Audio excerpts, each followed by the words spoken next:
السلام عليكم ورحمة الله وبركاته. ازيكم حبايبي، عاملين ايه؟ يا رب تكونوا في احسن حال. معاكم آية ابراهيم ودي قناتي.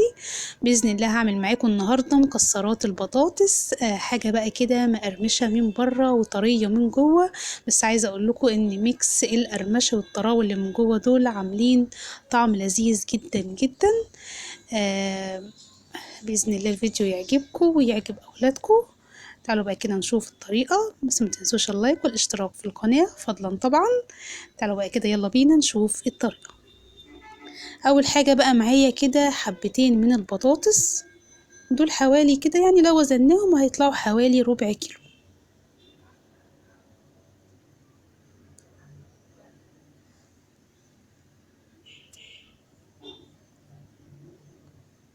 بعد بقى ما قشرتهم كده هبدأ بقى اشيل الزوايد اللي في الجنب. هبدأ كمان اقطع البطاطس لحلقات عريضة بالشكل ده، وبعد كده صوابع عريضة، وبعد كده هبدأ اقطعها المكعبات بالشكل ده.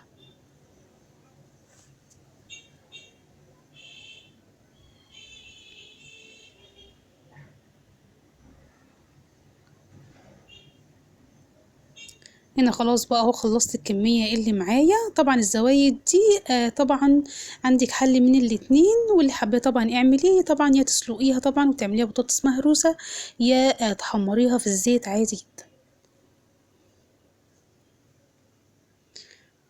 احط بقى كده كمية البطاطس عندي كده في بولة او في طبق، وبعد كده هنزل بيها. الاول هنزل بمعلقة صغيرة من الملح، وبعد كده هبدأ انزل بالبطاطس بتاعتي على المية المغلية. يعني يا دوبك هسيبها بس تغلي غلوة واحدة، وبعد كده هبدأ اطلعها.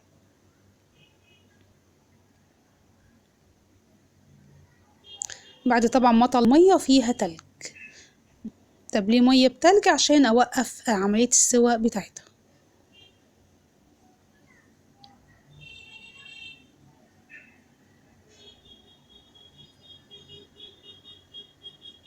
اسيبها بقى بالنسبة بس المية بالتلج يعني مش هتاخد معاك، يعني يا دوبك 5 دقايق كده وهتلاقيها بردت تماما، مش هتاخد وقت طويل.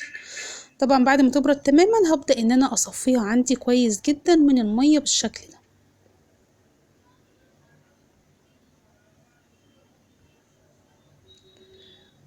طب تعالوا بقى كده للخطوة اللي بعد كده. هجيب بقى كده كيس تلاجة نضيف عندي، او كيس عادي يعني مش لازم كيس تلاجة، يعني اي كيس نضيف عندك، واحط فيه كمية البطاطس الموجودة معي.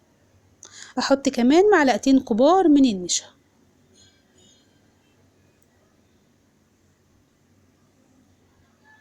هبدأ بقى اقفل الكيس بالشكل ده، يعني خلي فيه هوا بحيث اعرف اقلب البطاطس بتاعتي كويس بالشكل ده، عشان كمان تتغلف بالنشا.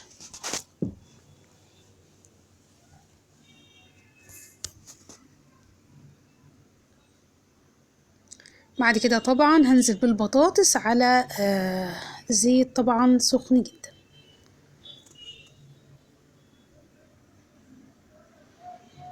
دي بقى البطاطس القمر عندي اهي. عايزه اقول لكم انها مقرمشه جدا جدا زي ما قلت لكم، زي طبعا ما سمعتوا كده صوتها في اول الفيديو.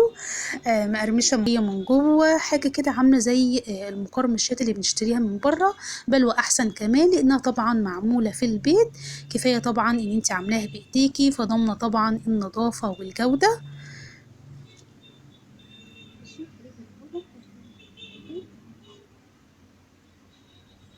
هنا بقى احط بقى رشة كده من الزعتر، وكمان احط رشة من الملح. تقدري كمان تحطي بابريكا او شطة حسب الطعم اللي اولادك بيحبوه.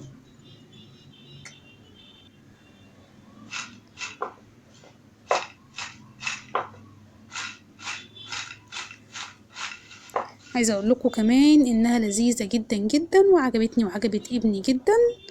اتمنى الفيديو يكون عجبكم. السلام عليكم ورحمة الله وبركاته.